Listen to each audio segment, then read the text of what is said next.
All right, so those of you new to this group, welcome to the Accountability Co-op. My name is Jim Larsen. I started this in October of 2023, and there were 8 people that jumped into this group with me. We have more than that. People trickling in now. We're in the 300s. We've gotten over 500. I had to up my Zoom account. So every time we break over 500, it's like it justifies the fact that I'm paying a lot for Zoom. Every time we don't hit 500, I'm like, that is money that could be in my pocket. So invite your friends. Make sure we get over 500 people to justify the investment in Zoom. This group exists for one reason, and that is for you to hit your goals. There are a lot of places in our culture that are going to accept your excuses. There are a lot of places in our culture that are going to love you just as you are. And while we are going to love you as you are, we are going to call you to your potential. That's what we do here. This is a high challenge, high accountability environment. This is an environment you don't come to because you want to remain comfortable. This is the environment you come to because your comfort zone has deluded you into thinking you can get where you want to go, staying warm and cozy inside of it. I've been recording out a mastery series over in the Mac room. In the first installment of that, I was chatting with Sarah Reinecke and Scott Schnitzer, and Sarah said something that was so intriguing to me. I brought up the question of shame in this business. Now, for a lot of us, this is our first foray into the world of professional independence. Put a 2 in the comments. Hang on, Ryan. Put a 2 in the comments if this is your first foray personally into the world of professional independence. Your first foray into, you don't have a boss. You don't have performance reviews. You've got nobody standing over your shoulder. If it's going to happen or not happen, it's because you're going to make it happen or not happen, right? This, for so many of us, this is our, look at the comments. For so many of us, this is our first foray into the world of professional independence. And typically at first, we're not very good at it. We're not very good at it. We don't know how to hold ourselves accountable. We love the idea of freedom, but we don't understand that freedom comes with responsibility. And some of us dive headfirst in the freedom part of this and wake up slowly to the responsibility part of this. It's just the reality. Now, Sarah said something in that first iteration.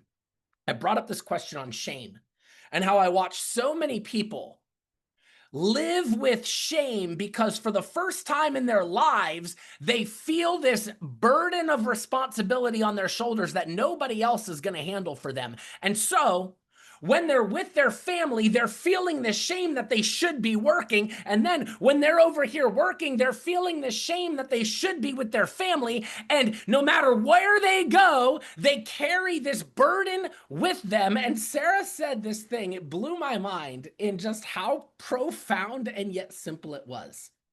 She was talking about how she experienced this.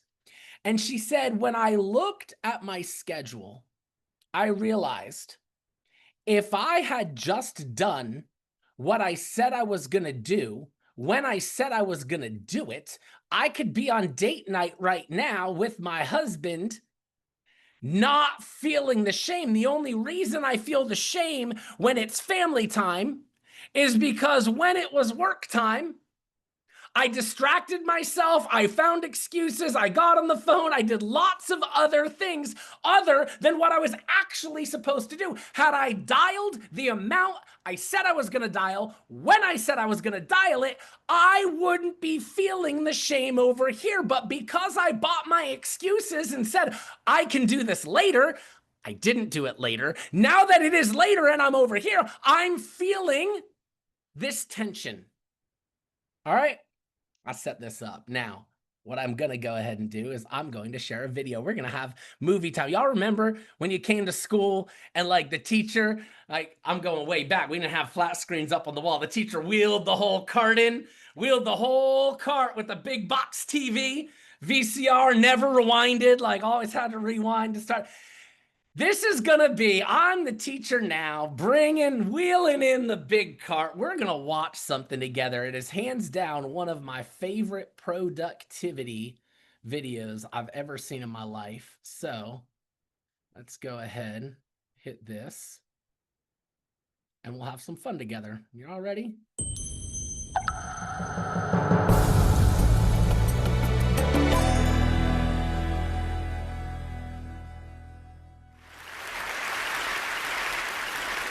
So in college, I was a government major, which means I had to write a lot of papers.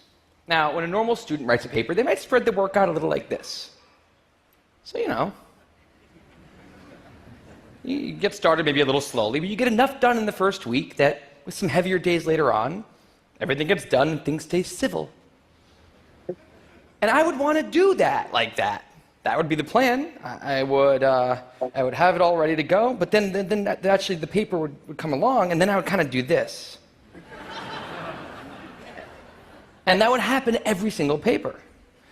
But then came my 90-page senior thesis, a paper you're supposed to spend a year on. I knew for a paper like that, my normal workflow was not an option. It was way too big a project. So I planned things out, and I decided I kind of had to go something like this. This is how the year would go. So I'd start off light, and I'd bump it up in the middle months, and then at the end, I would kick it up into high gear. It's just like a little staircase. How hard could it be? Just walk up the stairs. No big deal, right? But then, funniest thing happened. Those first few months, they came and went, and I couldn't quite do stuff. So we had an awesome new revised plan. But then those middle months actually went by, and I didn't really write words. And so we were here. And then 2 months turned into 1 month, which turned into 2 weeks. And one day I woke up with 3 days until the deadline, still not having written a word. And so I did the only thing I could. I wrote 90 pages over 72 hours, pulling not one but 2 all-nighters. Humans are not supposed to pull 2 all-nighters. Sprinted across campus, dove in slow motion, and got it in just at the deadline. I thought that was the end of everything. But a week later, I get a call. And it's the school. And they say, "Is this Tim Urban?" And I say, "Yeah." And they say, "We need to talk about your thesis." And I say, "Okay." And they say, "It's the best one we've ever seen."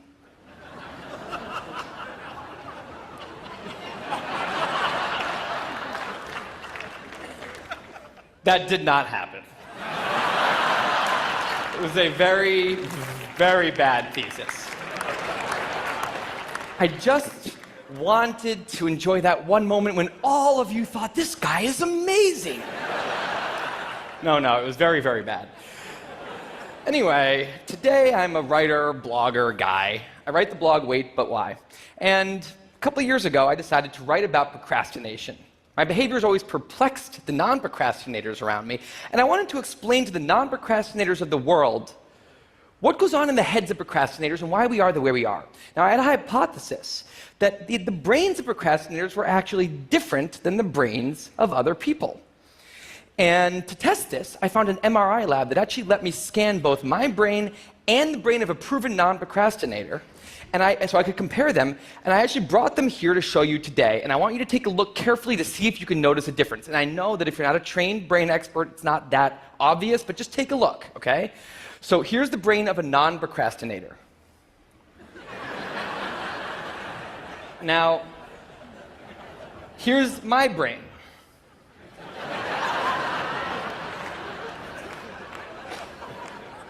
There is a difference. Both brains have a rational decision maker in them, but the procrastinator's brain also has an instant gratification monkey. Now, what does this mean for the procrastinator? Well, it means everything's fine until this happens. So the rational decision maker will make the rational decision to do something productive, but the monkey doesn't like that plan. So he actually takes the wheel, and he says, "Actually, let's read the entire Wikipedia page of the Nancy Kerrigan-Tanya Harding scandal, because I just remembered that happened. Then we're going to go over to the fridge. We're going to see if there's anything new in there since 10 minutes ago. After that, We're going to go on a YouTube spiral that starts with videos of Richard Feynman talking about magnets and ends much, much later with us watching interviews with Justin Bieber's mom. All of that's going to take a while, so we're not going to really have room on the schedule for any work today. Sorry. Now, what is going on here? The instant gratification monkey does not seem like a guy you want behind the wheel. He lives entirely in the present moment. He has no memory of the past, no knowledge of the future, and he only cares about two things: easy and fun. Now, in the animal world, that works fine. If you're a dog and you spend your whole life doing nothing other than easy and fun things, you're a huge success.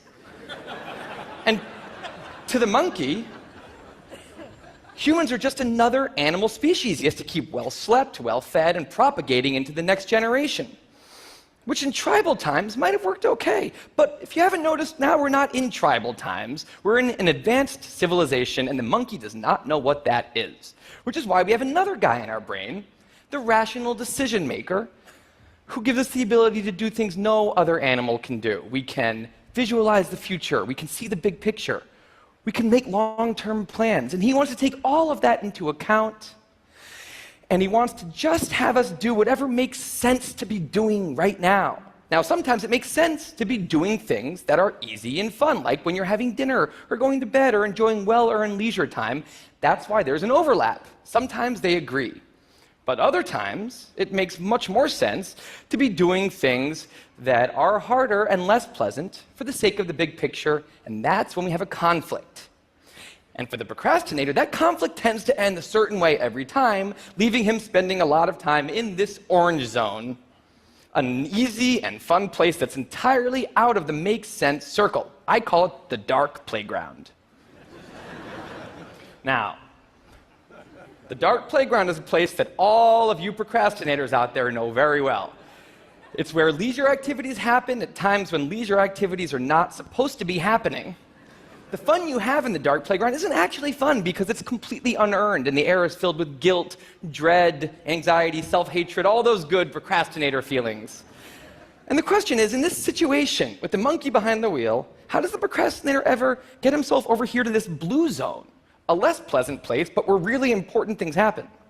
Well, turns out that the procrastinator has a guardian angel, someone who's always looking down on him and watching over him in his darkest moments, someone called the panic monster.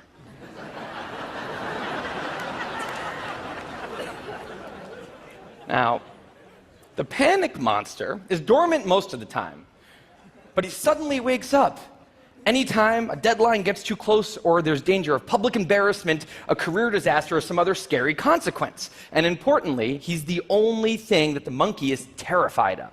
Now, he became very relevant in my life pretty recently because the people of TED reached out to me about 6 months ago and invited me to do a TED Talk.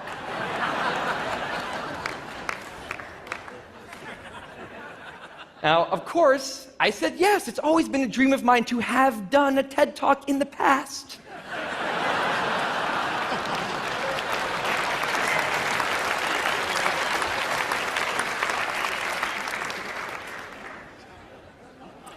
But in the middle of all this excitement, the rational decision maker seemed to have something else on his mind. He was saying, are we clear on what we just accepted? Do we get what's going to be now happening one day in the future? We need to sit down and work on this right now. And the monkey said, totally agree, but also let's just open Google Earth and let's zoom into the bottom of India, like 200 feet above the ground, and we're going to scroll up for 2.5 hours till we get to the top of the country so we can get a better feel for India.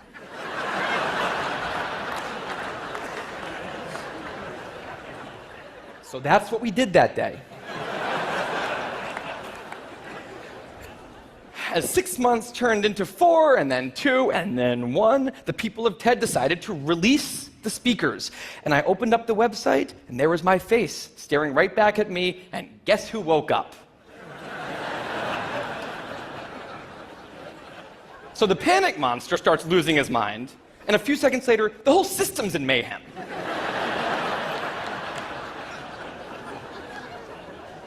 And the monkey, who, remember, he's terrified of the panic monster, boom, he's up the tree.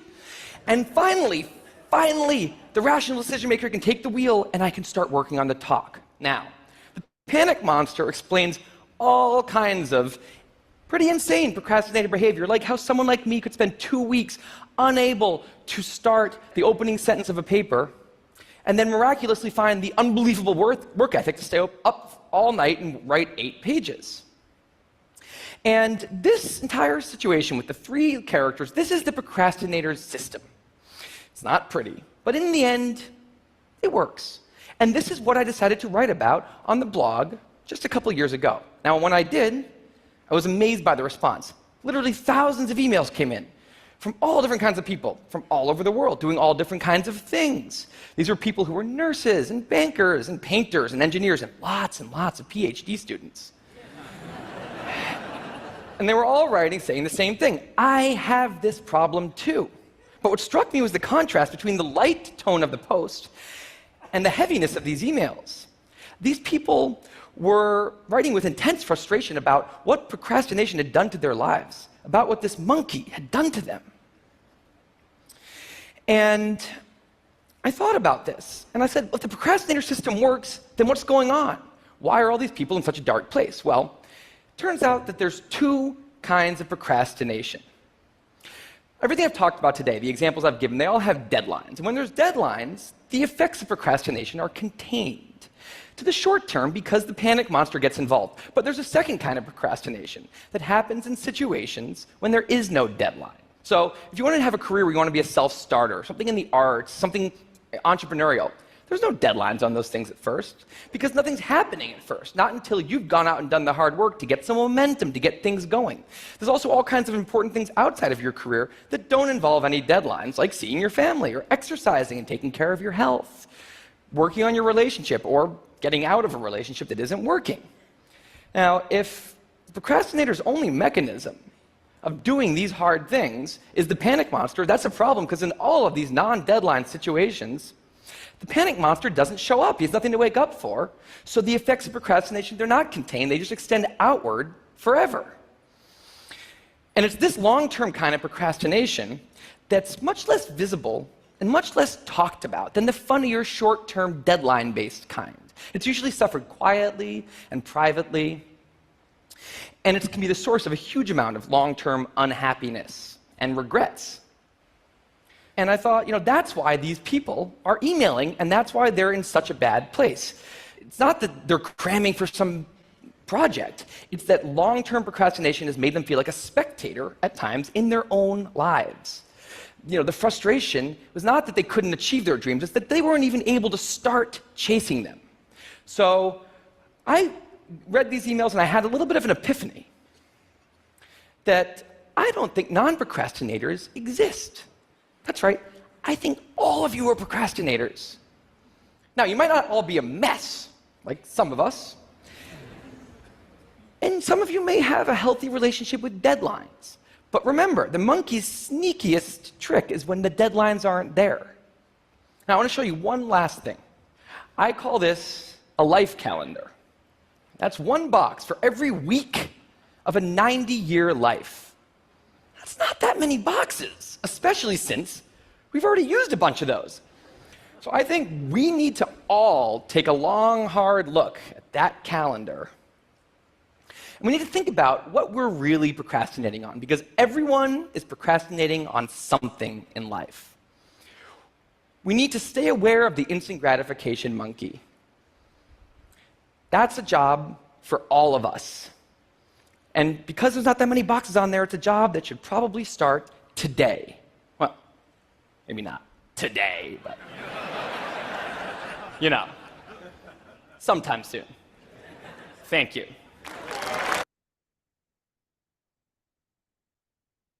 How'd that one hit you this morning? I'm going to make you guys a promise. If you learn to do what you said you were going to do, when you said you were going to do it, you're going to find yourself in a completely different place. One of the principles that I grew my business with was never miss twice. Anybody can miss once. Anybody can miss once.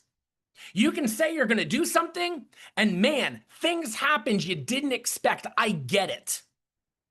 But knowing the importance of integrity and accountability to my business, I had to ensure that I would never miss a second time in the same way.